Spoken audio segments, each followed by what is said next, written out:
Mon petit-fils m'a appelé tard dans la nuit, grand-père. Je suis au poste de police. Mon beau-père m'a frappé. Mais il leur dit que je l'ai attaqué. Ma mère ne me croit pas. Quand je suis arrivé au poste, l'officier a pâli et a bégayé, je suis désolé. Je ne savais pas. Je m'appelle Ed Anderson. J'ai 63 ans et j'ai été inspecteur de police pendant 35 ans dans une grande ville. Aujourd'hui, je vous raconte comment ma vie a changé lorsque j'ai reçu un appel au milieu de la nuit de mon petit-fils Ethan, âgé de seulement 16 ans. Il pleurait, me disant qu'il était enfermé au commissariat parce que son beau-père, Carter, l'avait accusé d'agression. Ce que j'ai découvert cette nuit-là a déclenché une guerre contre la corruption que même moi, avec toute mon expérience, je n'aurais jamais pu imaginer. Mais avant de vous raconter comment tout a commencé, je dois vous demander une faveur. Veuillez aimer cette vidéo, vous abonner à la chaîne et commenter d'où vous regardez. Votre soutien est essentiel et pourrait sauver des vies. Le téléphone sonne à 3h14 du matin. À cette heure-là, le son semble plus fort, plus urgent. Au cours de mes années en tant qu'inspecteur, j'ai appris que les appels au milieu de la nuit n'apportent jamais de bonnes nouvelles. J'attrape mon portable et je réponds, à moitié endormi. Allô, grand-père. La voix tremblante d'Ethan me réveille instantanément. Je suis au 7e commissariat. Ils m'ont arrêté. Carter dit que je l'ai attaqué, mais ce n'est pas vrai. Il m'a frappé le premier. Tu vas bien? Tu es blessé? Je me lève immédiatement, cherchant mon pantalon dans le noir. J'ai mal au visage. J'ai peur, grand-père. L'inspecteur ici est ami avec Carter, et il ne me croit pas. S'il te plaît, viens. Ne bouge pas de là. Ne dis pas un mot de plus jusqu'à ce que j'arrive. Pendant que je m'habille, j'essaie de me vider la tête. Carter Vance, le beau-père d'Ethan. J'ai toujours pensé qu'il était une source de problèmes. Ma fille Marie est décédée il y a 5 ans dans un accident de voiture. Et juste un an plus tard, Grace, la mère d'Ethan, a épousé Carter. Je n'ai jamais compris ce qu'elle lui trouvait. Un homme d'affaires avec des contacts à la mairie, se vantant toujours de son influence. J'ai attrapé mon ancien badge d'inspecteur, mon portefeuille et les clés de la voiture. Je n'ai peut-être plus d'autorité officielle, mais je connais le système et beaucoup de gens qui y sont encore. Le badge, même périmé, a encore un certain poids. Je traverse les rues vides de la ville, l'anxiété me dévorant. Ethan a toujours été un bon garçon. Studieux, calme, ne cherchant jamais les ennuis. S'il est dans une cellule de détention, quelque chose ne va pas du tout. J'arrive au 7e commissariat, un bâtiment que je connais bien. J'y ai travaillé mes 10 premières années dans la police.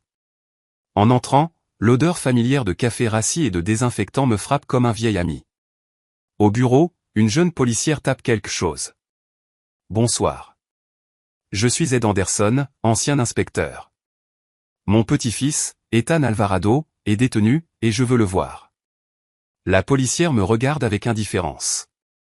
Un instant, elle tape autre chose et prend le téléphone interne. Inspecteur Camacho, il y a un homme ici qui dit être le grand-père du gamin détenu pour agression. J'attends avec impatience, tapotant mes doigts sur le comptoir. La porte intérieure s'ouvre et Victor Camacho apparaît. Je le reconnais immédiatement. Un homme corpulent d'environ 50 ans avec une moustache grisonnante et de petits yeux méfiants. Nous avons travaillé ensemble il y a des années, mais nous ne nous sommes jamais entendus. J'ai toujours pensé qu'il était trop flexible avec certaines règles. Eh bien, Ed Anderson, sa voix est profonde, presque moqueuse. Ça fait longtemps, partenaire. Je ne suis pas ici pour socialiser, Victor. Je veux voir mon petit-fils et savoir exactement de quoi il est accusé. Bien sûr, bien sûr. Entrez dans mon bureau. Il fait un geste vers l'intérieur.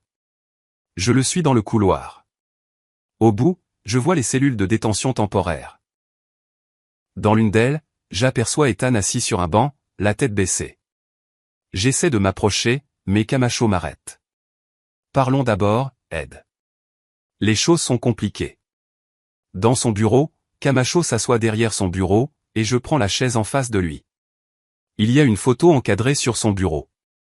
Camacho avec d'autres hommes lors de ce qui ressemble à une partie de chasse. Je reconnais Carter Vance parmi eux, souriant, tenant un fusil. Cela confirme mes soupçons.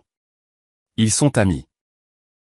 Votre petit-fils a agressé son beau-père ce soir. Il lui a fendu la lèvre, lui a presque cassé le nez. Carter est à l'hôpital pour se faire examiner. Camacho parle avec une confiance bien rodée. Nous avons une vidéo de la caméra de sécurité de la maison qui montre tout. Le gamin a perdu son sang-froid. Je veux voir cette vidéo. Bien sûr. Il tourne son moniteur vers moi et lance un fichier. À l'écran, je vois ce qui ressemble à un salon. Carter entre dans le champ, semblant parler. Ethan apparaît, visiblement contrarié. Soudain, l'image montre mon petit-fils poussant Carter, qui tombe en arrière. L'enregistrement s'arrête là. C'est tout. Où est le reste de la vidéo? Ça ne montre rien de concluant. C'est ce que nous avons, Ed. Carter porte plainte pour agression. Le gamin a des antécédents de comportement violent à l'école. C'est un mensonge. Ethan n'a jamais eu de problème de discipline. J'ai des rapports qui disent le contraire. Je me lève, sentant la colère monter. Je veux parler à mon petit-fils tout de suite. 5 minutes, concède Camacho. Il me conduit à la cellule où se trouve Ethan. Quand il me voit, mon petit-fils se lève. Il a un œil au beurre noir, une coupure sur le sourcil et une lèvre enflée. Le voir comme ça provoque un mélange de douleur et de fureur. Grand-père. Sa voix se brise. Ça va, Ethan. Je vais te sortir de là. Camacho ouvre la cellule et me laisse entrer. Je serre mon petit-fils dans mes bras, le sentant trembler. Que s'est-il vraiment passé? Je demande à voix basse. Carter est rentré ivre, comme toujours. Il a commencé à crier que je lui avais volé de l'argent dans son portefeuille. Quand je lui ai dit que ce n'était pas vrai, il m'a donné un coup de poing. Des larmes coulent sur ses joues. Je me suis défendu. Je l'ai juste poussé pour l'éloigner de moi, mais il a heurté la table. Puis il a appelé la police en disant que je l'avais attaqué. Où était ta mère? Elle est en déplacement professionnel à Dallas. Elle rentre demain. Ethan baisse encore plus la voix. Ce n'est pas la première fois que Carter me frappe, grand-père, mais il me menace toujours. Il dit que personne ne me croira si je parle. Je jette un coup d'œil à Camacho, qui attend avec impatience à la porte. Je vais te sortir de là. Je te le promets, et dis-je à Ethan en lui serrant l'épaule. Tu ne passeras pas une nuit de plus dans cette cellule. Je sors et confronte Camacho. Mon petit-fils a des marques sur tout le visage. Pourquoi Carter n'est-il pas détenu aussi? Pourquoi n'est-il pas dans votre rapport qu'il a agressé le garçon? Monsieur Vance dit que le gamin s'est blessé en résistant aux officiers lors de son arrestation. C'est absurde et vous le savez. J'exige qu'un médecin examine Ethan tout de suite et documente ses blessures. Il est un peu tard pour ça, Ed. Il n'est jamais trop tard pour bien faire les choses, Victor. Soit vous appelez un médecin, soit j'appelle le procureur de permanence pour signaler des irrégularités dans votre procédure. Camacho me fixe, pesant ma menace. Finalement, il soupire. Très bien. J'appellerai le médecin légiste de service, mais ça ne changera rien, Ed. Le gamin passe la nuit ici, et demain il verra le juge. Nous verrons bien. Alors que Camacho s'éloigne pour passer l'appel, je sors mon portable et compose un numéro que je n'ai pas utilisé depuis longtemps. Après 3 sonneries, une voix féminine répond. Lieutenant Roberts, qui est-ce? C'est Ed Anderson, ancien inspecteur, 7e commissariat. J'ai besoin de votre aide de toute urgence. Le lieutenant a pris le Roberts est l'une des rares personnes de la police en qui j'ai toujours eu confiance. Jeune, intelligente et, surtout, incorruptible. Je lui explique rapidement la situation. Je suis de service ce soir, dit-elle. Je peux passer dans 20 minutes pour vérifier la procédure. J'apprécie, April. Pendant que j'attends, j'observe le mouvement dans le commissariat. Quelques officiers me regardent curieusement. Ils savent probablement qui je suis. À mon époque, j'avais la réputation d'être inflexible, de ne pas accepter les arrangements ou les faveurs. Cela m'a valu le respect de certains et les ennemis de beaucoup. La porte principale s'ouvre et Carter Vance entre. Il a un pansement sur le nez et la lèvre inférieure enflée. Nos regards se croisent et il s'arrête, surpris de me voir là. Puis il sourit et se dirige directement vers le bureau de Camacho. Quelques minutes plus tard, le lieutenant Roberts arrive. Dans la trentaine, elle a le regard assuré de quelqu'un qui connaît son travail et ne tolère aucun obstacle. Elle me salue d'une poignée de main ferme. Inspecteur Anderson, ça fait un moment. Je ne suis plus inspecteur, lieutenant. Vous le serez toujours pour moi, monsieur. Vous m'avez appris la moitié de ce que je sais. Camacho sort de son bureau, suivi de Carter. En voyant April, il se crispe visiblement. Lieutenant Roberts, qu'est-ce qui vous amène ici à cette heure? Vérification de procédure de routine. Inspecteur Camacho, j'ai été informé d'une arrestation pour agression domestique et je veux vérifier que tout est en ordre. Carter intervient, tendant la main. Carter Vance, monsieur, je suis la victime dans cette affaire. April ignore sa main. Lieutenant Roberts, je dois examiner le dossier et voir le détenu. J'ai déjà appelé un médecin pour examiner le garçon, dit Camacho. Excellent. Je serai présente pour cet examen. Maintenant, le dossier. Camacho l'a conduit à son bureau. Carter reste avec moi dans le couloir, un sourire suffisant sur le visage qui me retourne l'estomac. C'est dommage que nous devions nous rencontrer dans ces circonstances, monsieur Anderson, dit-il avec une fausse courtoisie. Ethan parle toujours en si bien de vous. Arrêtez l'hypocrisie, Vance. Je sais exactement ce que vous avez fait. Son sourire s'efface. Faites attention à ce que vous insinuez. J'ai la vidéo qui prouve qui a agressé qui. Une vidéo commodément montée. Que s'est-il passé avant la partie que Camacho m'a montrée? Rien de pertinent. Il s'approche, baissant la voix. Écoutez, monsieur Anderson, je comprends que vous vouliez défendre votre petit-fils, mais le gamin a des problèmes. Il a besoin de discipline. Une main ferme. La main ferme qui lui a donné un œil au beurre noir et lui a fendu le sourcil. Je suppose qu'il s'est fait ça en résistant à son arrestation. Demandez à n'importe lequel des officiers qui l'ont amené. Ou peut-être que vous l'avez fait et que vous avez ensuite appelé votre ami Camacho pour monter une histoire. Le visage de Carter se durcit. Faites attention, vieil homme. Votre temps est révolu. Les choses fonctionnent différemment maintenant. Vous seriez surpris de voir à quel point je sais comment les choses fonctionnent maintenant, Vance, et ce que je suis capable de faire pour mon petit-fils. Nous sommes interrompus par l'arrivée du médecin légiste, un jeune homme qui semble tout juste sorti de l'école. Camacho et April sortent du bureau. Docteur Mendoza. Camacho le salue. Merci d'être venu si vite. Le détenu est par ici. April fait signe au médecin de la suivre vers les cellules. Carter essaie de la suivre, mais April l'arrête. Personnel autorisé uniquement. Monsieur Vance. Je suis la partie plaignante. J'ai le droit d'être présent. Pas pendant l'examen médical, dit-elle fermement. Attendez ici. Carter me lance un regard furieux, comme si j'étais responsable de ce retard dans ses plans. Il s'assoit sur l'une des chaises de la salle d'attente, tambourinant nerveusement des doigts. April me fait signe de la suivre. Nous entrons dans la cellule où le médecin examine déjà Ethan. Il prend des photos des blessures, les mesure et documente tout sur un formulaire officiel. Pouvez-vous me dire comment vous vous êtes fait ces blessures, demande le médecin. Ethan me regarde, cherchant mon approbation. Je hoche légèrement la tête. Mon beau-père m'a frappé. D'abord un coup de poing ici. Il montre son œil. Et puis il m'a poussé contre le mur. Je me suis cogné la tête et je me suis coupé le sourcil sur une étagère. Quand est-ce que ça s'est passé? Ce soir. Un peu après 23 heures. Le médecin note tout et continue son examen. Quand il a fini, il se tourne vers April. Les blessures sont compatibles avec son histoire. L'hématome périorbitaire, l'œil au beurre noir, a la coloration d'un coup datant d'environ 4 à 5 heures. La coupure sur le sourcil est caractéristique d'une blessure par impact contre un objet avec un bord, pas un coup de poing direct. April hoche la tête. Merci, docteur. J'ai besoin de votre rapport dès que possible. Vous l'aurez dans 1 heure, maximum. Quand le médecin part, April me regarde.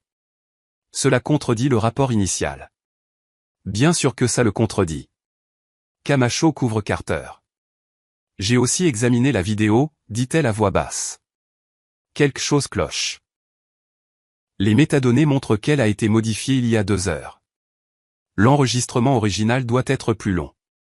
Pouvez-vous l'obtenir? J'ai besoin d'un mandat pour accéder au système de surveillance de la maison. Et pour cela, j'ai besoin de preuves de falsification de preuves. Ethan prend la parole. La voisine, Madame Klein, elle a des caméras pointées sur notre allée.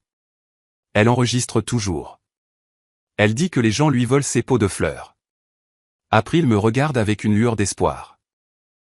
Connaissez-vous l'adresse exacte? 247 Jacaranda Drive.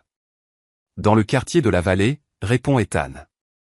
J'y vais tout de suite, dit April. Si ces images montrent quelque chose de différent, nous pouvons renverser la situation. Je reste avec lui, dis-je en montrant Ethan. Je ne le laisserai pas seul, grand-père, promet-elle en utilisant le terme personnel. Ça pue la corruption, et vous savez que c'est ce qui m'exaspère le plus. Quand April part, je m'assois à côté d'Ethan sur le banc de la cellule. Il est épuisé, effrayé, mais je vois une étincelle de force dans ses yeux que j'ai toujours admirée. Est-ce que maman est au courant? Il demande. Pas encore. J'espérais résoudre ça avant de l'inquiéter. Elle va prendre le parti de Carter. Elle le fait toujours. Ta mère t'aime, Ethan.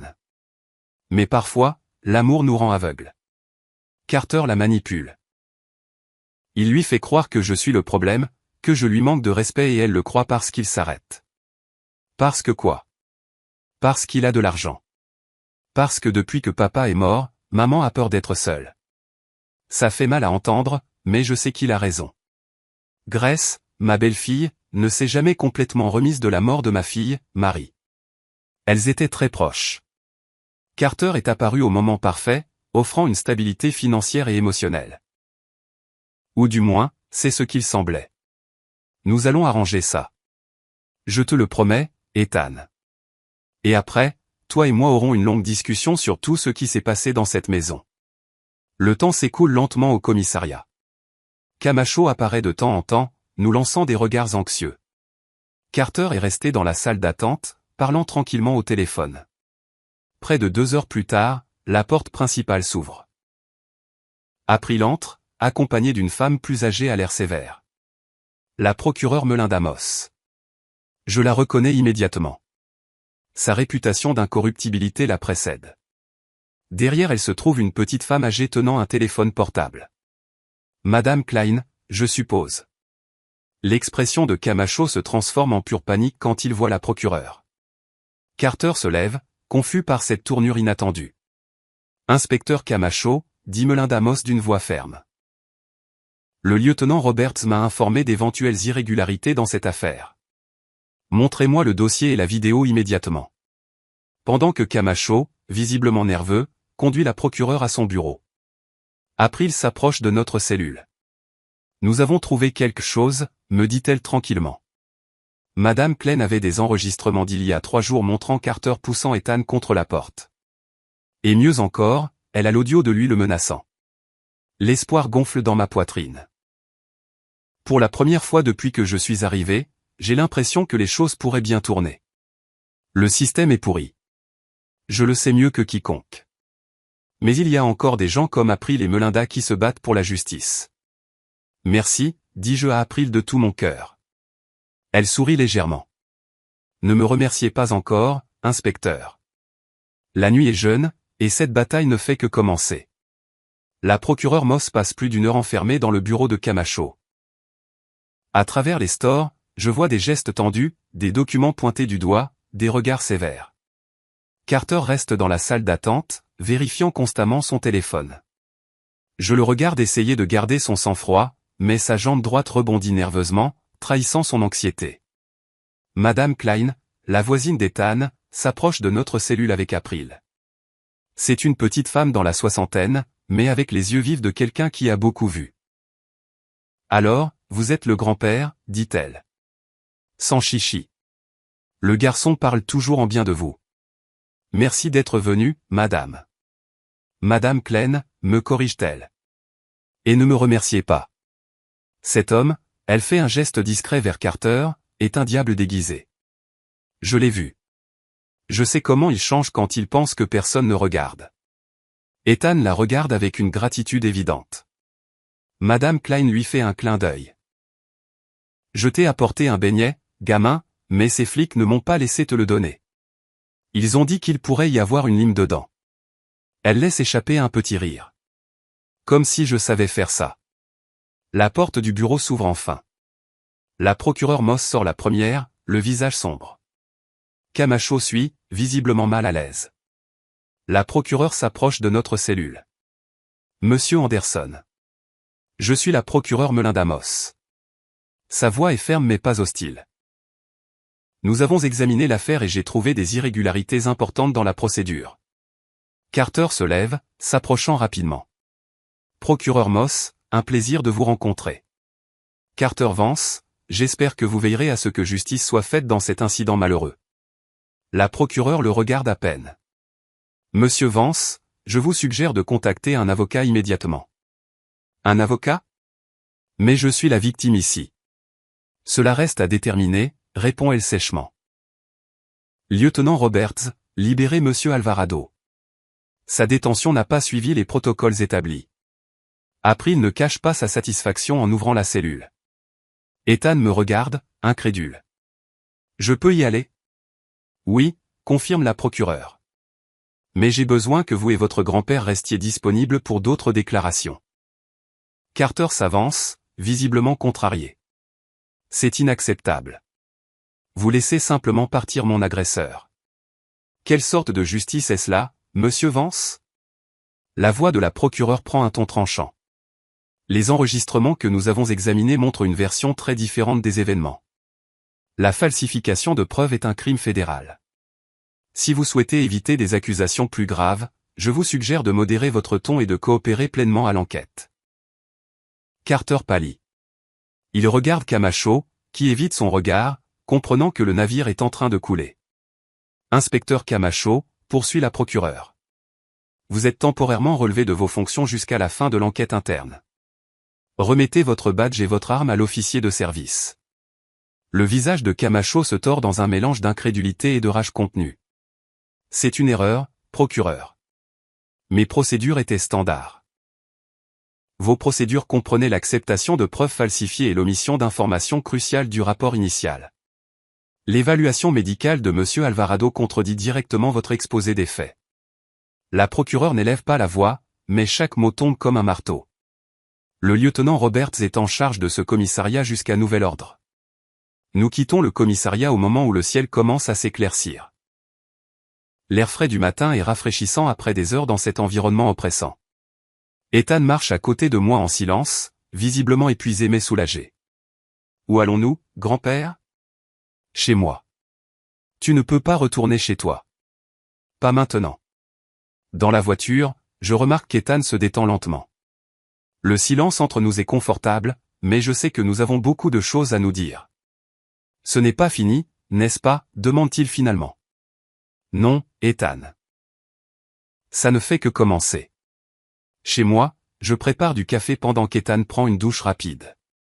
Je lui prête de vieux vêtements de l'époque où mon fils Daniel, le père d'Ethan, vivait avec moi. Ils sont un peu grands, mais ils feront l'affaire. Assis dans la cuisine avec des tasses fumantes devant nous, nous avons enfin cette conversation en suspens. Depuis combien de temps ça dure, Ethan? Mon petit-fils fixe le liquide sombre. Peu de temps après qu'il a épousé maman. Au début, c'était juste des cris, de petites humiliations. Il disait que j'étais paresseux, que je n'aidais pas à la maison, que je dépensais trop. Ta mère le savait? Ça arrivait toujours quand elle n'était pas là. Et quand je lui disais, Carter niait tout. Il disait que j'exagérais ou que j'inventais des choses pour les séparer. Ethan déglutit difficilement. Après un moment, maman a cessé de me croire. Quand est-ce que ça s'est transformé de parole en coup? Il y a environ 6 mois, il est rentré ivre, furieux parce qu'il avait perdu de l'argent dans un investissement. Il a dit que je portais malheur. Que depuis que j'étais entré dans sa vie, tout allait de travers. La voix d'Ethan se brise légèrement. Il m'a giflé si fort que je suis tombé par terre. Puis il a pleuré, s'est excusé, m'a donné de l'argent pour que je ne dise rien.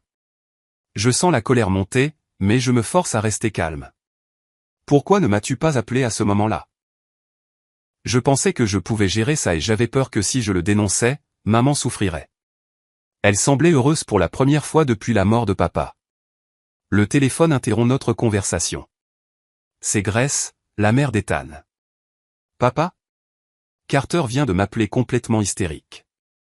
Il dit qu'Ethan l'a attaqué et que tu es intervenu pour le faire sortir du commissariat. Que se passe-t-il? J'explique la situation aussi calmement que possible, mais Grace est sceptique. Je connais Carter, papa. Il n'est pas le monstre que tu décris. Tu n'as pas vu ton fils.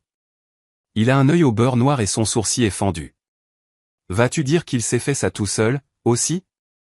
Le silence à l'autre bout du fil me dit tout. Une partie d'elle se doutait, mais elle a choisi de ne pas voir. J'arrive, dit-elle finalement. Je veux parler à Ethan. Après avoir raccroché, je croise le regard interrogateur de mon petit-fils. Maman arrive. Oui, mais tu n'as pas à t'inquiéter. Je ne la laisserai pas te ramener dans cette maison. Pendant que nous attendons, Ethan s'endort finalement sur le canapé. Je le regarde, me souvenant de l'époque où il n'était qu'un garçon, courant dans ce même salon, poursuivant son père. Daniel, mon fils, est mort quand Ethan n'avait que 8 ans. Un accident d'autoroute, aussi absurde et soudain que ces tragédies le sont généralement. Grace était anéantie, et Ethan a grandi sans cette figure paternelle si nécessaire. La sonnette retentit juste après midi. Grace est pâle, avec des cernes sous les yeux. Et à ma grande surprise, Carter se tient à côté d'elle. Qu'est-ce qu'il fait ici? Je demande, sans cacher mon hostilité. C'est mon mari, papa, et nous devons résoudre ça en famille. Une famille ne bat pas ses membres, Grace. Carter intervient, arborant son meilleur visage d'homme concerné. Monsieur Anderson, je comprends votre inquiétude. Il y a eu un malentendu hier soir. Les choses ont dégénéré, mais je vous assure que je ne ferai jamais intentionnellement de mal à Ethan. Gardez votre comédie, Vance. La procureure a des preuves de vos agressions précédentes. Carter pâlit un instant, mais se reprend rapidement. Cette vieille fouineuse a déformé les faits. Tout contact physique avec Ethan a été purement disciplinaire. Disciplinaire? La voix d'Aril nous surprend tous. Elle se tient juste à l'intérieur de ma porte, en uniforme, son expression sérieuse. Je ne l'avais pas entendu arriver. Lieutenant Roberts, dit Carter nerveusement. Nous ne vous attendions pas. Évidemment, April s'avance. Monsieur Vance, j'ai un mandat pour saisir les appareils électroniques de votre domicile, y compris le système de vidéosurveillance. Nous devons récupérer les enregistrements originaux. C'est une violation de la vie privée, proteste Carter. Sur quelle autorité? Sur l'autorité de ce mandat signé par la juge Miranda Espinosa. April lui montre le document. De plus, la procureure a demandé que vous vous présentiez pour une déclaration officielle cet après-midi. Grace me regarde, confuse et effrayée. Papa, que se passe-t-il? Le bruit réveille Ethan, qui vient à la porte en se frottant les yeux. Quand il voit sa mère, il court pour la serrer dans ses bras. Quand il voit Carter, il s'arrête net. Qu'est-ce qu'il fait ici? Ethan, nous devons parler, dit Grace, en essayant de paraître conciliante. Carter dit qu'il y a eu un malentendu. Un malentendu? Ethan recule. Il m'a frappé, maman. Comme il l'a fait tant de fois quand tu n'es pas là. Et puis il me menace pour que je ne dise rien. Carter se dirige vers lui, son geste menaçant. Arrête de mentir, petit morveux ingrat. Après tout ce que j'ai fait pour toi et ta mère. Monsieur Vance. April interrompt, s'interposant entre eux. Je vous suggère de garder vos distances avec Monsieur Alvarado. Toute tentative d'intimidation sera ajoutée aux charges existantes. Carter la fusille du regard avec une haine à peine contenue, mais il recule. Ce n'est pas fini. J'ai des amis puissants, des relations. Vos relations font également l'objet d'une enquête, répond April. Y compris votre relation avec l'inspecteur Camacho et certains fonctionnaires de la mairie. Carter regarde Grace. Vas-tu permettre ça? Les laisser détruire notre famille à cause des mensonges de ton fils? Grace semble déchirée entre deux loyautés. Elle regarde Ethan, puis Carter, puis moi.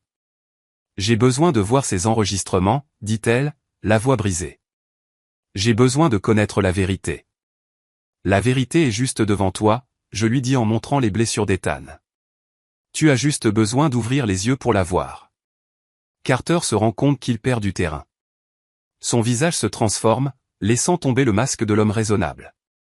Vous l'avez cherché, vieil homme fouineur. Si vous pensez que ça va bien se terminer pour vous ou pour le morveux, vous vous trompez lourdement.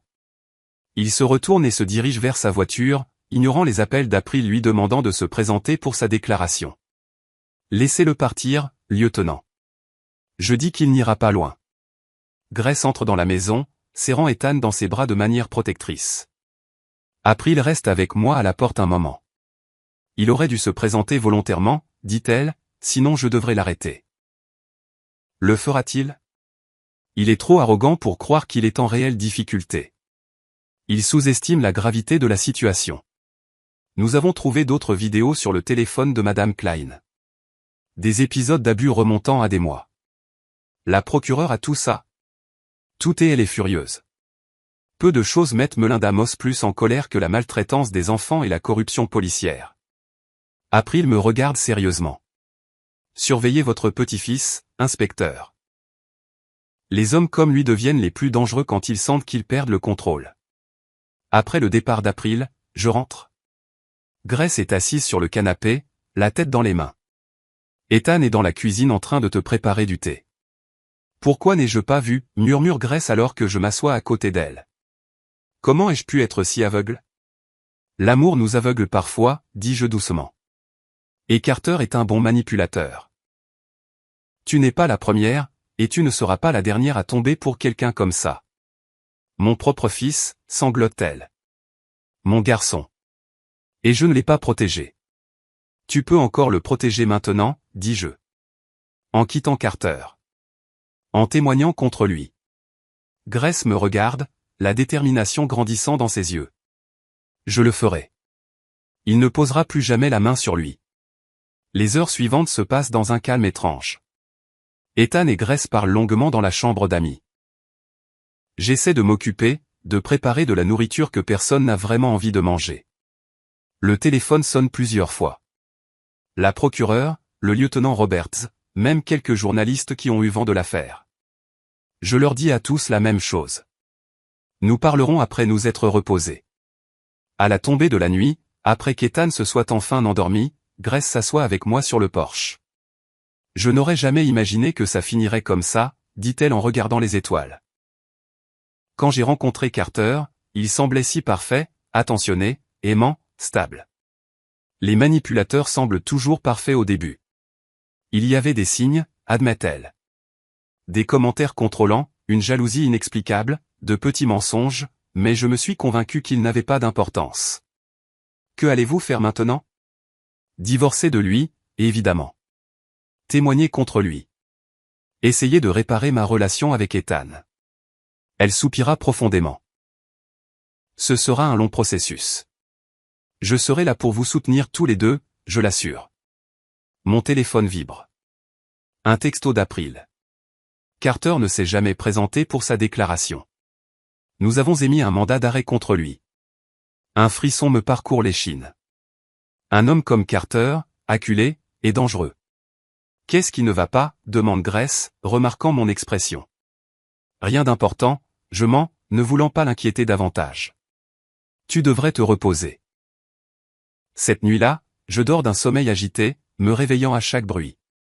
À 5 heures du matin, le téléphone sonne. C'est encore April. Nous avons trouvé la voiture de Carter abandonnée près de l'aéroport, mais il n'y a aucune trace de lui prenant un vol, m'informe TL.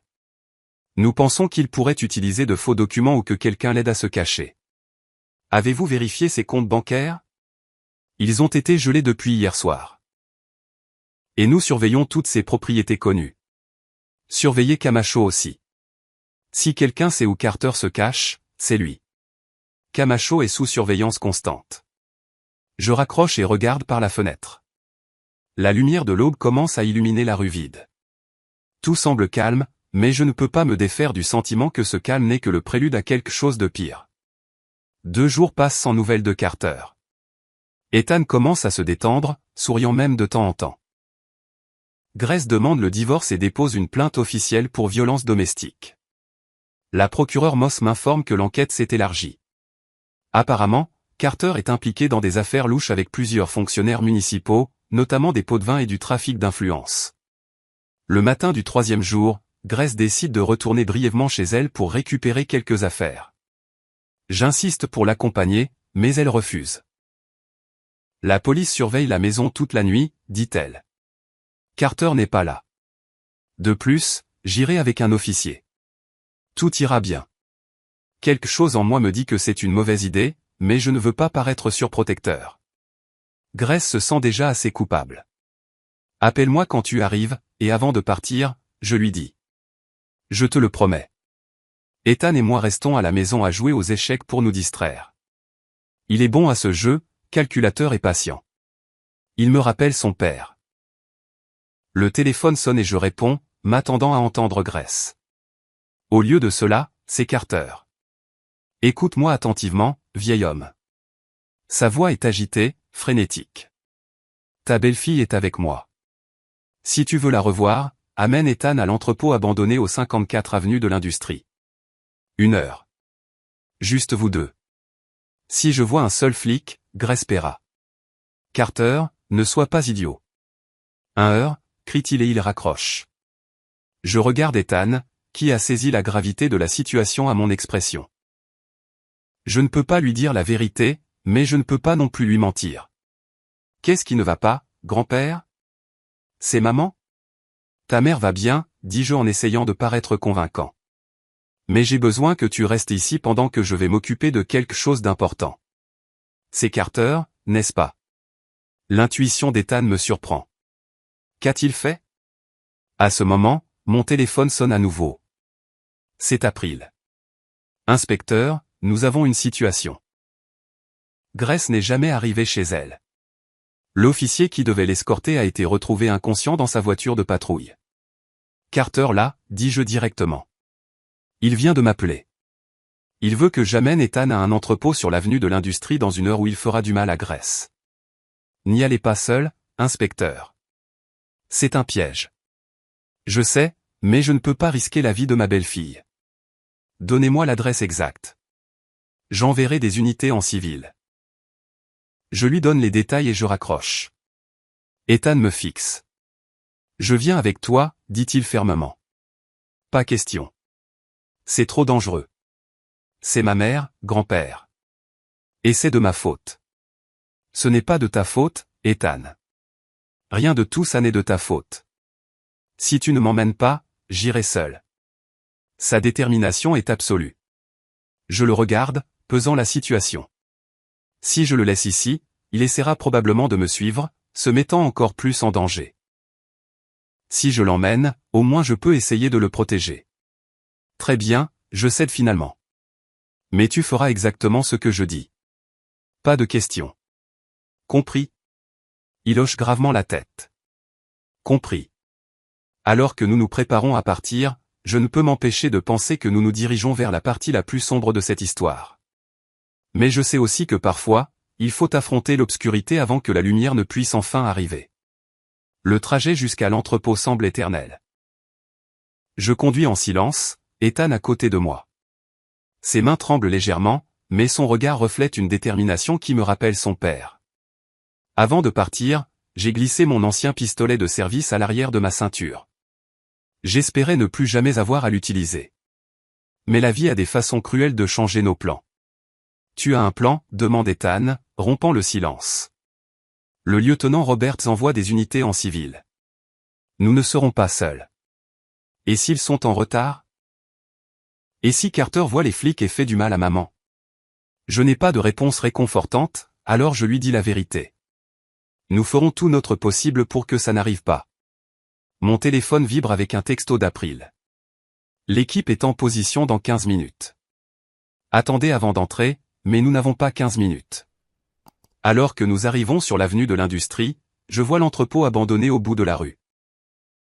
C'est un bâtiment en briques rouges décrépit avec des fenêtres cassées et des graffitis couvrant ses murs. Un endroit parfait pour une embuscade. Je me gare à un pâté de maisons, balayant les environs. Aucun autre véhicule n'est visible, mais je repère une berline noire aux vitres teintées près de l'entrée latérale. Ce doit être la voiture de Carter. Reste ici, dis-je à Ethan. Je vais d'abord vérifier. Grand-père, dit-il. Nous devions y aller tous les deux. Je sais, mais je ne te mets pas en danger. Je suis déjà en danger, répond-il avec une maturité qui me surprend. Et maman aussi. Tu ne peux pas nous protéger tous les deux en restant ici. Tu as raison. Ça me fait mal de l'admettre. Mais avant que je puisse répondre, mon téléphone sonne à nouveau. C'est Carter. Je vois que vous êtes arrivé. Entrez maintenant ou votre belle-fille paiera. Nous arrivons. Carter, ne fais rien de stupide. Vous avez 2 minutes. Je regarde Ethan, sentant le poids de la responsabilité m'écraser. Reste derrière moi à tout moment. Compris? Il hoche gravement la tête. Nous marchons vers l'entrepôt, chaque pas plus lourd que le précédent.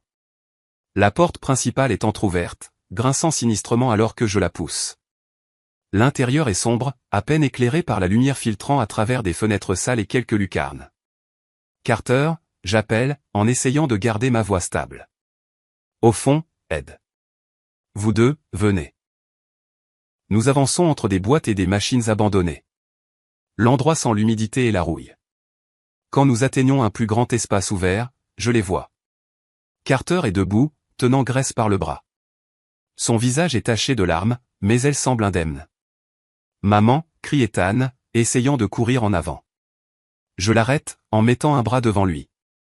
Doucement, je murmure. Puis à Carter. Nous sommes là. Laissez ma belle-fille partir. Carter laisse échapper un rire amer. Tu penses que c'est si simple, vieil homme? Tu as ruiné ma vie, ma réputation, mes affaires. Tout est en jeu à cause de toi. Tu t'es fait ça tout seul, je réponds. Personne ne t'a forcé à frapper un enfant. Le morveux avait besoin de discipline. Carter resserre sa prise sur le bras de Grace, la faisant grimacer. Et toi, vieil imbécile fouineur, tu n'avais pas le droit d'interférer dans ma famille. Laisse-moi partir, Carter, dit Grace, la voix tremblante. S'il te plaît, ça ne fait qu'empirer les choses. La ferme, crie-t-il en la secouant. Tu m'as trahi, toi aussi. Après tout ce que j'ai fait pour toi et ton fils ingrat. Je scrute la situation, pesant mes options. Carter semble de plus en plus instable. Ses yeux ont la lueur fiévreuse d'un animal acculé. Je ne vois pas d'arme, mais cela ne veut pas dire qu'il n'en a pas. Que veux-tu, Carter, je demande, en essayant de gagner du temps. J'ai besoin que les unités d'April arrivent. Je veux retrouver ma vie, répond-il, la voix légèrement fêlée. Je veux que toutes les charges soient abandonnées. Je veux que la procureure arrête l'enquête sur mes affaires. Et je veux que ce morveux, il pointe du doigt Ethan, retire tous ses mensonges. Ce ne sont pas des mensonges, dit Ethan avec un calme surprenant. Et tu as raison sur une chose. Tu as ruiné ta propre vie. Chaque fois que tu m'as frappé, chaque fois que tu m'as menacé, chaque fois que tu as manipulé ma mère, tu as creusé ta propre tombe. Carter lâche Grace et se jette sur Ethan. C'est le moment que j'attendais. Je me déplace rapidement, me mettant entre eux. N'ose pas le toucher. Ou quoi, vieil homme? Qu'est-ce que tu vas faire? Carter me bouscule, sous-estimant ma force. Je ne bouge pas, éloigne-toi de ma famille, je le préviens, sentant le pistolet pressé contre le bas de mon dos. Carter sourit, un sourire qui n'atteint pas ses yeux. Ta famille? C'est touchant. Le vieux flic qui protège les siens. Il se retourne comme pour s'éloigner, mais se retourne brusquement et lance un coup de poing que j'arrive à peine à esquiver. Le mouvement soudain me fait reculer, donnant à Carter le temps de sortir quelque chose de sa ceinture. Un revolver. Il le pointe directement sur moi. Maintenant, nous allons parler sérieusement, dit-il avec un calme glacial. Toi et moi savons comment ça marche, Ed. Les hommes comme nous comprennent le langage du pouvoir. Pose l'arme, Carter. La police est en route. Bien sûr qu'ils le sont. Je les attendais. Il sourit à nouveau, mais le temps qu'ils arrivent, nous aurons déjà réglé nos affaires. Grace profite de la distraction pour se déplacer vers Ethan, le serrant dans ses bras de manière protectrice. Carter les regarde avec mépris. Regardez la famille heureuse. C'est mignon, Carter. J'essaie de le raisonner. Tu peux encore t'en sortir. Pose l'arme. Rends-toi. Coopère avec la procureure. Peut-être qu'ils feront un marché. Un marché? Il rit. Non, Ed. Les hommes comme moi ne font pas de marché. Soit nous gagnons, soit. Il laisse la phrase en suspens, mais son regard dit tout. J'entends un faible bruit derrière moi. Quelqu'un est entré dans l'entrepôt. Je garde mon expression neutre, ne voulant pas alerter Carter. Pourquoi ne laissons-nous pas Grace et Ethan partir? Je propose. C'est entre toi et moi. Non, répond Carter en agitant l'arme. Ils font partie de ça. Ils sont mon assurance. Le bruit devient plus évident. Carter se crispe, regardant dans les ombres derrière moi. Qui est là? Crie-t-il. Montrez-vous où je tire. Je profite de sa distraction momentanée pour me rapprocher de Grace et d'Ethan, me positionnant devant eux. Si Carter tire, il devra d'abord passer par moi. Police. La voix d'April résonne dans l'entrepôt. Lâchez l'arme, monsieur Vance. Carter semble surpris, mais pas effrayé. Lieutenant Roberts, comme c'est prévisible. Êtes-vous venu seul ou avez-vous amené des renforts? Vous êtes encerclé, Vance. Il n'y a pas d'issue. Il y a toujours des issues, lieutenant. Carter ajuste sa position, raffermissant sa prise sur le revolver. Il suffit d'avoir la bonne motivation. Je jette un coup d'œil dans les ombres, essayant de localiser April. Je la vois partiellement cachée derrière une colonne, son arme pointée sur Carter. Laissez-les partir, Carter, dit-elle fermement. D'autres unités arrivent. Dans quelques minutes, cet endroit sera plein d'officiers. Alors nous n'avons pas beaucoup de temps, répond Carter. Il pointe soudainement l'arme sur Ethan. Soit vous me laissez sortir d'ici, soit le gamin paie pour tout. Tout se passe en un instant. Sans réfléchir, je me jette sur Carter juste au moment où il appuie sur la gâchette. Le coup de feu résonne dans l'entrepôt, assourdissant. Je ressens une douleur vive à l'épaule, mais je parviens à plaquer Carter au sol. L'arme tombe de sa main, glissant sur le sol en béton. April sort de l'ombre en courant vers nous. Grace crie, tenant Ethan, qui semble indemne. Carter et moi nous débattons au sol. Malgré mon âge, l'adrénaline me donne la force de le maintenir immobilisé jusqu'à ce qu'April arrive et le menotte. « Vous allez bien, inspecteur ?» demande April, remarquant le sang sur ma chemise. Ce n'est qu'une égratignure, je mens, sentant la douleur s'intensifier. Occupez-vous de lui. D'autres officiers envahissent l'entrepôt, sécurisant les lieux. L'un d'eux vient vers moi avec une trousse de premiers secours tandis que Carter est relevé et emmené en criant des menaces et des insultes. « Ce n'est pas fini », crie-t-il. « J'ai des amis puissants. Je me vengerai de vous tous. » Grace et Ethan se précipitent, inquiets pour ma blessure. « Grand-père, tu saignes beaucoup », dit Ethan, les yeux pleins de larmes. J'ai eu pire, j'essaie de le rassurer, bien que la douleur soit considérable. Une ambulance est en route, m'informe April.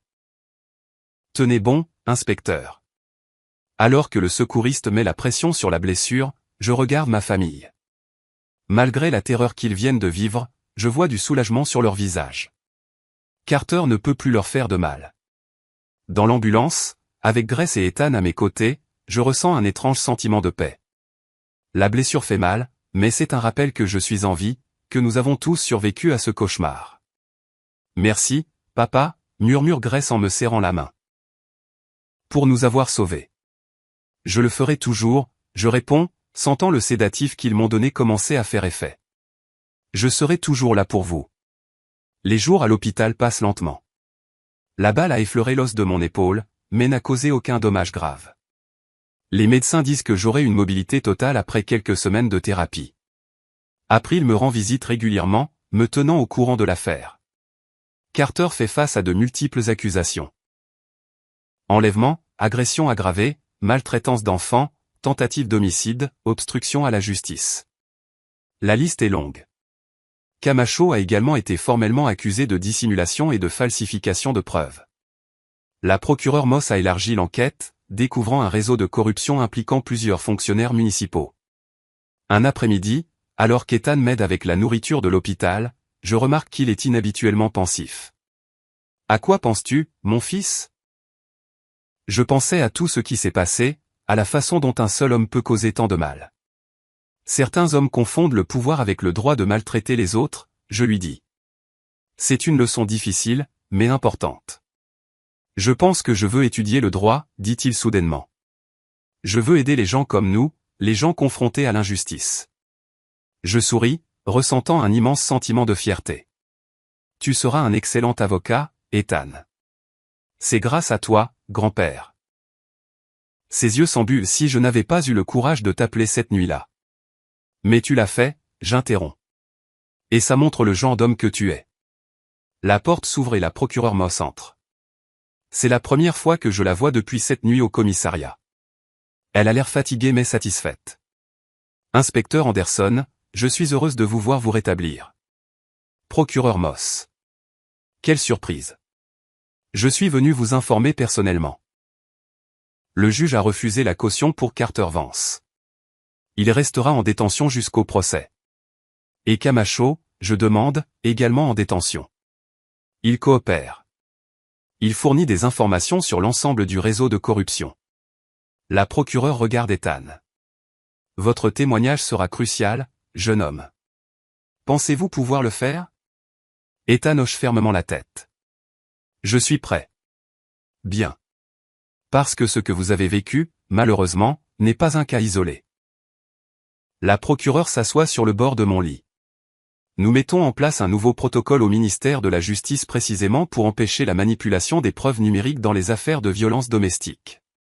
Un nouveau protocole? Je demande, intrigué. Oui. Elle sourit même légèrement. Nous l'appelons le protocole Anderson en l'honneur de vous et de votre petit-fils. La nouvelle me laisse sans voix. Ethan me regarde avec des yeux brillants. Tu as entendu ça, grand-père? Ton nom va faire partie du système judiciaire. Notre nom? Je le corrige. Cette victoire nous appartient à tous les deux. La procureure se lève pour partir. Nous aurons besoin de vous deux au palais de justice la semaine prochaine.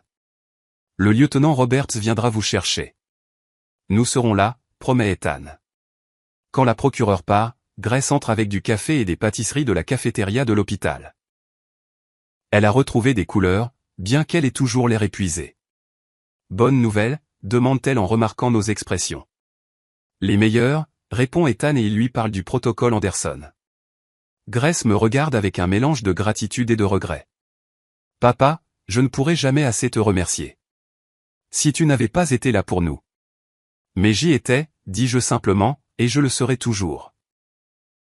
Cette nuit-là, après le départ de Grace et d'Ethan, je suis seul dans la chambre d'hôpital à réfléchir. Je pense à la terreur de cet appel tardif, à la frustration avec Camacho, à la douleur de la blessure par balle, mais je pense aussi au courage de mon petit-fils, à la ténacité d'April et à l'intégrité de la procureure Moss. Le système n'est pas parfait. Il est plein de Camacho et de Carter, de gens qui abusent de leur pouvoir. Mais il y a aussi ceux qui se battent pour la justice, qui refusent de détourner le regard. Mon téléphone vibre sur la table de nuit. Un texto d'April. Affaire officiellement classée. Le procès sera rapide avec toutes les preuves que nous avons. Reposez-vous, inspecteur. Vous l'avez bien mérité. Je souris dans la pénombre de la chambre. Ma carrière de flic s'est peut-être terminée il y a des années, mais je n'ai jamais cessé de me battre pour ce qui est juste. Et maintenant, ce combat a pris un nouveau sens à travers Ethan. Je ferme les yeux, ressentant un véritable sentiment de paix pour la première fois depuis des jours. La douleur à l'épaule est un petit prix à payer pour la sécurité de ma famille. Et savoir que notre expérience aidera à protéger les autres me remplit d'une fierté tranquille. Demain, je serai libéré. Demain, la vraie guérison commencera. Pas seulement ma blessure physique, mais les blessures invisibles que Carter a laissées sur Ethan et Grace. Ce sera une longue route, mais nous la parcourons ensemble, en famille. Et alors que je m'endors, je pense à toutes ces personnes qui souffrent en silence, piégées dans des cycles d'abus et de peur. Peut-être que notre histoire, quand elle sera connue, leur donnera le courage de passer cet appel désespéré au milieu de la nuit pour demander de l'aide, pour briser le silence. Parce que parfois, tout ce qu'il faut, c'est le courage de composer un numéro et de dire « j'ai peur ». S'il vous plaît, aidez-moi. Les couloirs du palais de justice sont bondés, mais je marche avec détermination, m'appuyant sur une canne que les médecins ont insisté pour que j'utilise pendant au moins un mois de plus. La blessure à mon épaule a bien guéri, même si elle me fait encore mal quand le temps change. Ethan marche à côté de moi, grand et calme. Au cours de ces dernières semaines, il a tellement mûri que j'ai parfois du mal à reconnaître l'adolescent effrayé qui m'a appelé cette nuit-là. Aujourd'hui, c'est le jour du verdict. Après un procès qui a duré 3 semaines, le juge annoncera le sort de Carter Vance et de Victor Camacho. Les preuves présentées par l'accusation étaient accablantes. Les vidéos récupérées, les enregistrements de Madame Klein, le témoignage courageux d'Ethan et les rapports médicaux documentant le schéma d'abus. Nerveux, je demande à mon petit-fils alors que nous attendons devant la salle d'audience. Un peu, admet-il. Penses-tu qu'il paiera vraiment pour ce qu'il a fait? Damas a fait un travail exceptionnel. Et ton témoignage était impeccable, Ethan. Ferme, clair, sans contradiction. Grace nous rejoint, vêtue d'un tailleur formel. Elle a changé au cours de ces semaines, retrouvant lentement la force qu'elle avait perdue pendant son mariage avec Carter. Le divorce avance, et elle a commencé une thérapie pour surmonter la culpabilité qui la hante encore. La salle d'audience est pleine, nous informe-t-elle. Il y a plusieurs journalistes. Cette affaire a beaucoup attiré l'attention. C'est vrai. Ce qui a commencé comme une affaire de violence domestique s'est transformé en une enquête plus large sur la corruption municipale. Plusieurs fonctionnaires ont déjà été inculpés. Les portes de la salle d'audience s'ouvrent et nous entrons. Nous nous asseyons au premier rang derrière la table de l'accusation. April Roberts est déjà là, examinant des documents. Elle nous fait un signe de tête. De l'autre côté, les avocats de Carter et de Camacho parlent tranquillement. Leurs clients n'ont pas encore été amenés. Levez-vous tous, annonce l'huissier alors que le juge Reynolds entre. C'est un homme d'une 60aine d'années connu pour son équité. Vous pouvez vous asseoir. Faites entrer les accusés. Carter et Camacho sont escortés par des gardes, tous deux vêtus de combinaisons de prison orange. Carter semble avoir perdu du poids, et son arrogance habituelle a disparu, remplacée par une expression maussade. Il nous regarde brièvement, et je pense voir une lueur de haine dans ses yeux avant qu'il ne détourne le regard. Le juge ajuste ses lunettes et examine les documents. Après avoir examiné toutes les preuves présentées et les délibérations du jury, cette cour est prête à prononcer la sentence. La salle est silencieuse. Je sens la main d'Ethan se crisper dans la mienne. Dans l'affaire de l'État contre Carter Vance, le jury vous a déclaré coupable de tous les chefs d'accusation. Violence domestique aggravée, maltraitance d'enfants, obstruction à la justice, enlèvement et tentative d'homicide. Le juge regarde directement Carter. Cette cour vous condamne à 22 ans de prison sans possibilité de libération conditionnelle avant au moins 15 ans. Un murmure parcourt la salle. Carter reste impassible, comme s'il s'y attendait. Quant à l'accusé Victor Camacho, poursuit le juge, ayant été reconnu coupable d'abus de pouvoir, de dissimulation, de falsification de preuves et d'obstruction à la justice. Vous êtes condamné à 12 ans de prison avec possibilité de révision après 8 ans compte tenu de votre coopération avec l'enquête plus large de la procureure. Camacho baisse la tête, visiblement secoué. De plus, ajoute le juge, cette cour ordonne aux deux accusés de verser une indemnité aux victimes, dont le montant sera déterminé lors d'une audience civile ultérieure. Le marteau tombe, scellant leur sort. Ethan expire lentement. Grace sanglote doucement à côté de moi. La séance est levée, déclare le juge. Alors que les gardes emmènent Carter et Camacho, la procureure Moss s'approche. Justice rendue, dit-elle avec une satisfaction professionnelle. Le juge a été aussi ferme que nous l'espérions. Merci pour tout, procureur, dis-je sincèrement. Ne me remerciez pas, remerciez votre petit-fils, elle regarde Ethan avec admiration. Son témoignage a été crucial, surtout lorsqu'il a décrit le schéma systématique d'abus. Beaucoup d'adolescents n'auraient pas eu cette clarté ou ce courage. Ethan sourit timidement. J'ai juste dit la vérité. Parfois, c'est la chose la plus difficile à faire. La procureure regarde sa montre. Je dois y aller. Nous avons une conférence de presse dans 20 minutes sur l'affaire et le nouveau protocole. Voudriez-vous vous joindre à moi? Je regarde Ethan et Grace. Je pense que nous avons besoin d'un moment en privé, répond Grace. La matinée a été intense. Bien sûr, le lieutenant Roberts a toutes vos informations pour la cérémonie de présentation officielle du protocole Anderson la semaine prochaine. Quand la procureure part, nous restons quelques minutes de plus dans la salle d'audience presque vide. Comment te sens-tu? J'ai demandé à Ethan. Soulagé, je pense, mais aussi étrange. Une partie de moi espérait qu'il s'excuserait, qu'il montrerait une sorte de remords. Les hommes comme Carter admettent rarement leurs erreurs, je lui dis. Il blâme toujours les autres. Penses-tu qu'il changera en prison? Je ne sais pas, mon fils. Mais ce qui est important, c'est qu'il ne peut plus te faire de mal. Nous quittons le palais de justice par une porte latérale, évitant les journalistes. La journée est claire et chaude. Allons manger quelque chose. Grace suggère nous devons célébrer ça. Au restaurant, je regarde ma famille. Il y a une légèreté en eux que je n'ai pas vue depuis longtemps. Les ombres n'ont pas disparu, mais elles sont moins denses. As-tu décidé à quelle université tu postules? Je demande à Ethan. Je regarde l'université d'État, répond-il. Ils ont un excellent programme de droit, et la procureure Moss a dit qu'elle pourrait me recommander pour un programme de mentorat spécial. C'est une excellente opportunité, dit Grace avec fierté. Et je viens d'avoir un nouveau travail. Je commence le mois prochain en tant que superviseur dans mon entreprise. Tout s'arrange, dis-je en levant mon verre. Au nouveau départ. Nous trinquons, et pendant un moment, le passé semble être un pays lointain dont nous avons réussi à nous échapper. Les semaines suivantes s'installent dans une nouvelle routine. Mon épaule s'améliore suffisamment pour que je puisse me passer de la canne. Ethan prépare ses candidatures universitaires avec un enthousiasme renouvelé. Grace passe plus de temps chez moi que dans son nouvel appartement.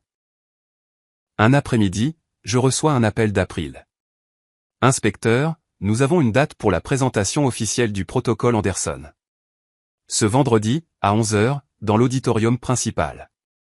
La procureure aimerait que vous et Ethan disiez quelques mots, juste pour partager votre expérience.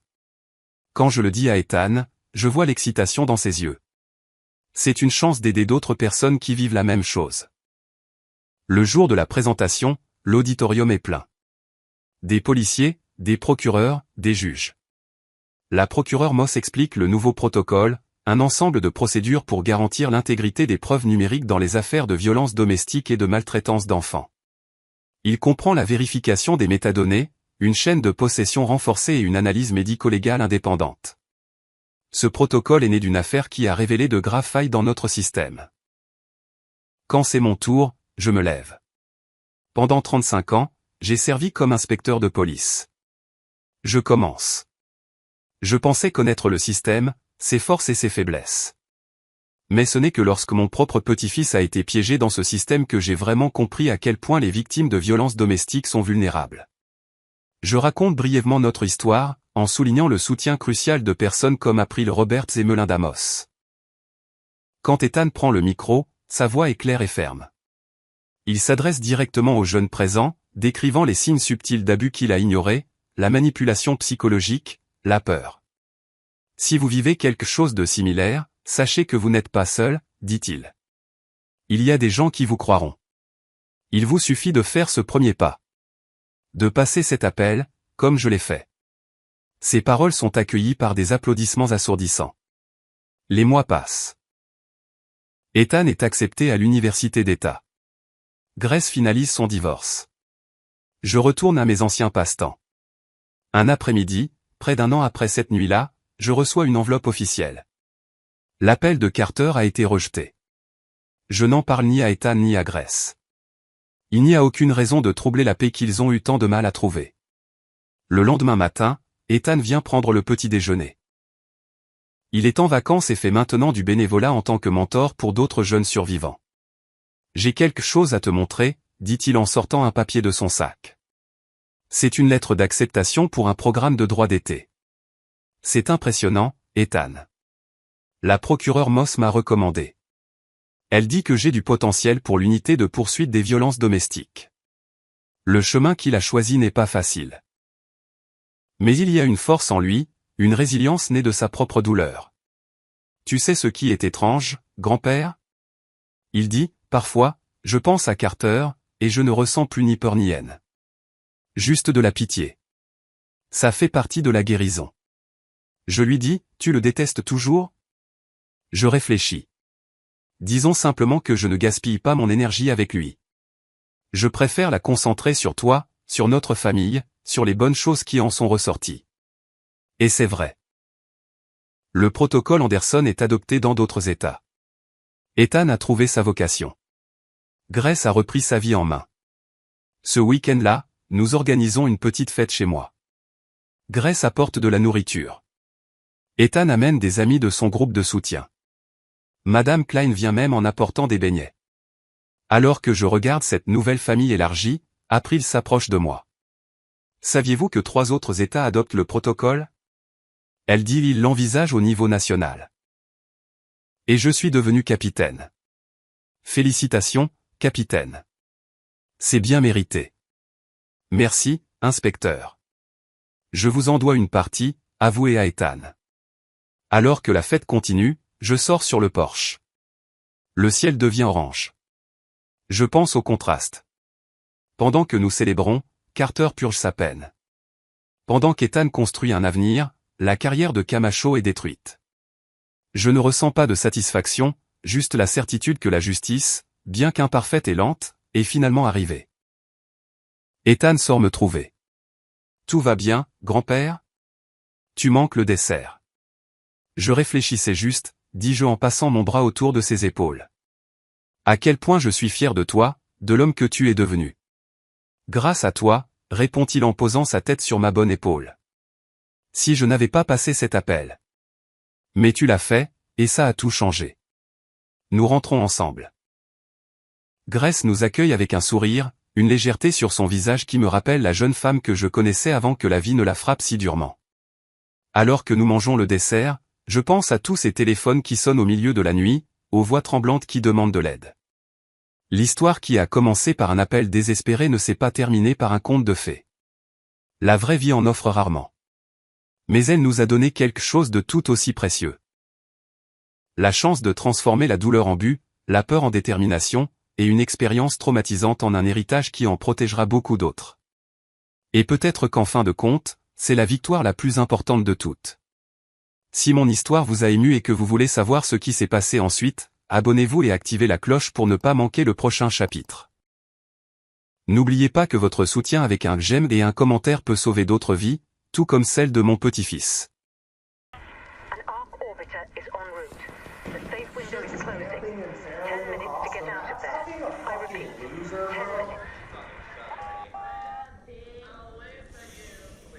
Camping ass faggots in the lobby. Right. Yo.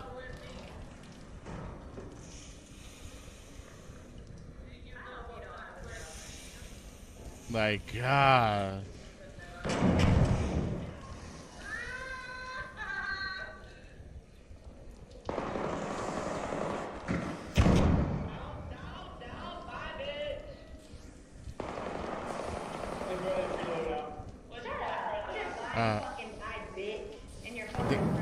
I think they killed him.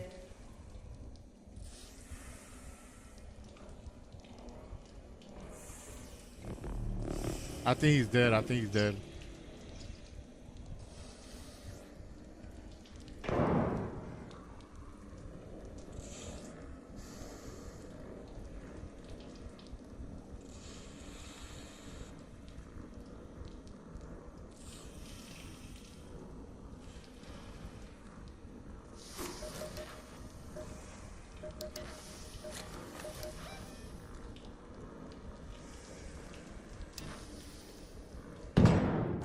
Alright, fuck, I'm out of here.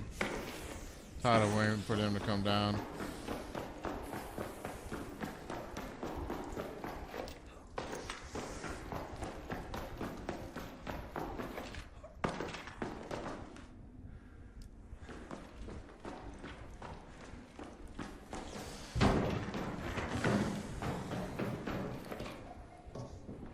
Oh shit. It's already going off.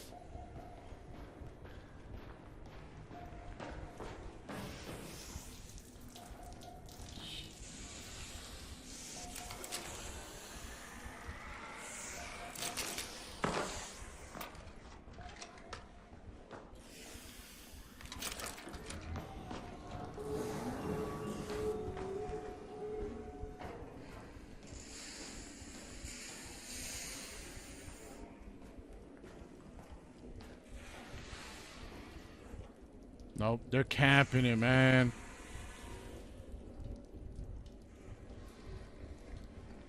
They're fucking camping the fucking extract.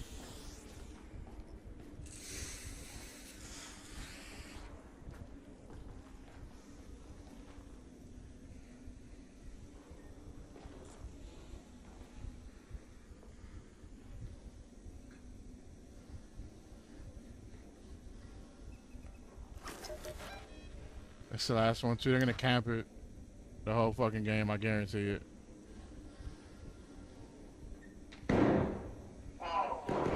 Oh. Told you. Told you.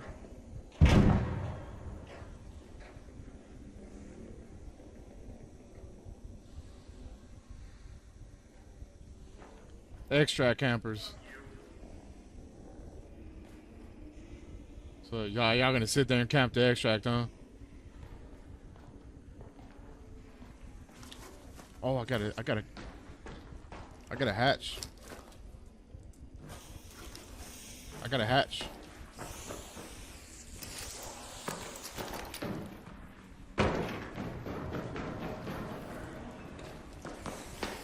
Got.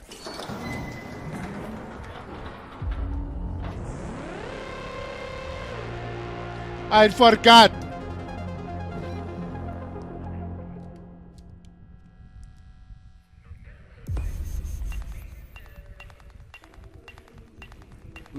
What? Damage to Raider 924.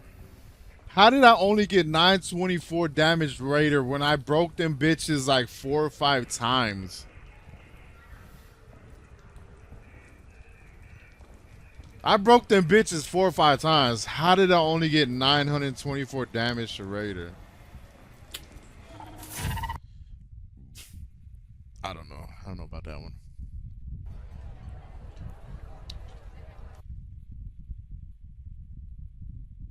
I don't know about that one.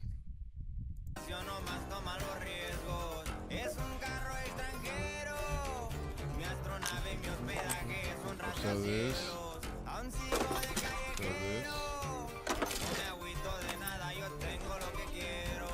Fuck, we don't got plastic parts again. Alright. Just got to buy one. Sell it. Got to buy one. Just gonna have to buy it. Gonna have to buy it.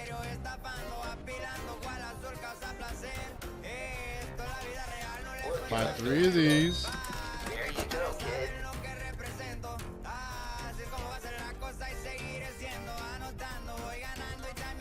Take your time. Buy 1 of these. Handpicked by yours truly. Oh, fuck. I just wasted money right there. It's alright. I meant to buy that, and that, and that, and that.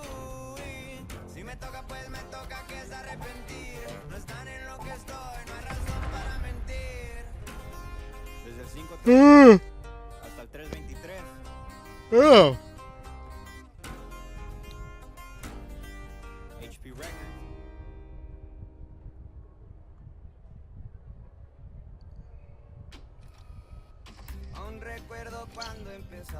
Feed and rewards? What? You get a kinetic? I'm gonna have to look up what's the best thing. Probably mushrooms, because those are hardest to find. Probably mushrooms to feed the chicken and you get maybe good shit. We'll see, we'll see.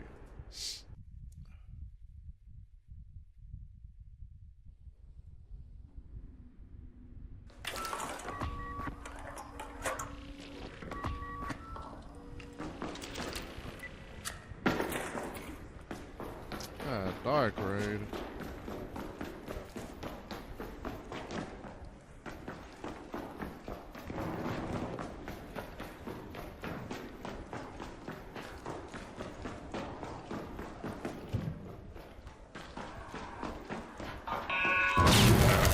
Wow. Turn the corner to a pop blowing up. Great.